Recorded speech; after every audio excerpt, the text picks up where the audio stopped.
Right, what's going on guys, my name is Jason Brown and this is how I load my Leica IIIF, the Sumar f2 lens. So what I do is I collapse the lens in like that, and I've just finished a roll, so I'm going to set it to rewind, like so. There you go, and tension's released. And then I pop this up. So this is obviously loading it from just finished a roll, and I've been using Kodak Color Plus 200. I think it's okay.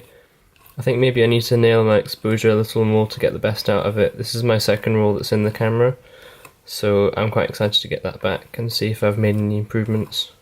I found that with this Leica, maybe it's the same with all of them, but it doesn't leave any film outside of its canister when you rewind it. It sort of just sucks it all the way into the canister, which I think is okay with the lab. I haven't said anything, but it's maybe a little bit difficult. So it looks like that's it ready.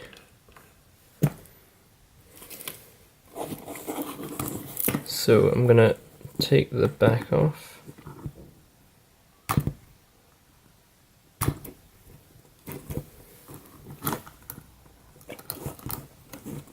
Like so. And then there's the film, and like I said, it doesn't poke out at all. Maybe that's normal, I'm not too sure. And then I've got a little canister for that.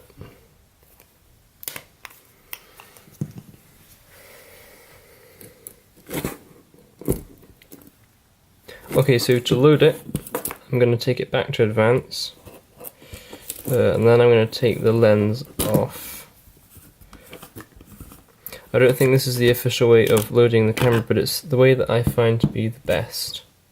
So that's the lens off, that's in advance, and then I'm going to wind that on, take it to the slow shutter speed dial on the front, and then take it to T. I put it onto T, and then upside down, take the film out,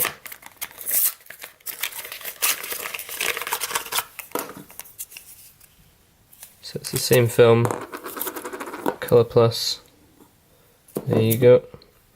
And the spool on mine can be quite difficult to get out, like this time. Well, maybe it's coming.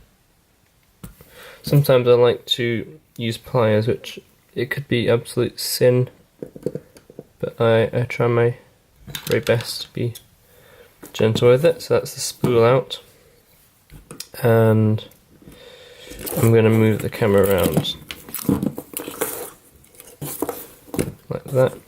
Obviously it's much sort of more awkward doing this on camera.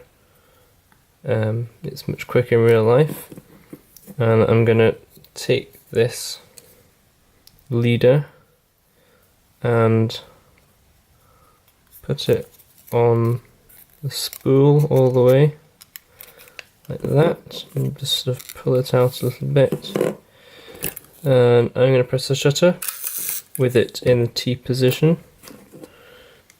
and I'm going to just put that in very, very carefully, because the T mode in my camera is very sensitive.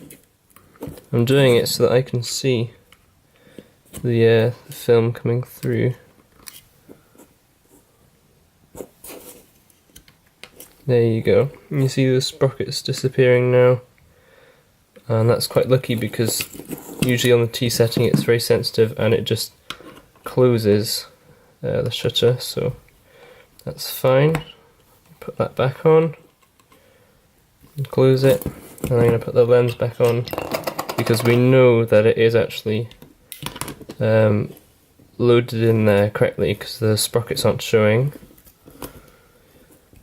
So back there, and then what I'm going to do, just to make sure the tension is good, I'm just going to wind that until it feels a bit tight like that, or taut. And to release the T on my camera, you just have to like poke it a little bit, or advance it like so, and then just take it back to shutter speed and take one, and then on my camera I like to advance it once more, and you can see this rewind lever is moving as well. So as far as my experience tells me, this camera is loaded correctly, and I'd like to hear your thoughts on how I've loaded it, because, well, I'd like to know if I've done anything wrong, but it seems to be that I get the results I want. There's no scratches, all the frames are taken correctly, and all that's left to do is just take that counter back. I take it to 1 because as I see it, as I've advanced that to take this picture, this is the first picture that's ready to be taken, so I'm on 1. So I take that, and then that's the first picture taken. Maybe that's wrong, maybe you meant to take it to 0, but I like to have it on 1 so that when I've advanced it ready to take the next one, I know that this picture is the first bang. Now as for the camera, absolutely beautiful camera, lovely camera. I've taken some great images with it, particularly this roll here. I want to see what I've got on that roll. It should be really nice. But my name's Jason Brown. I'm sorry for this being a long video, but see ya.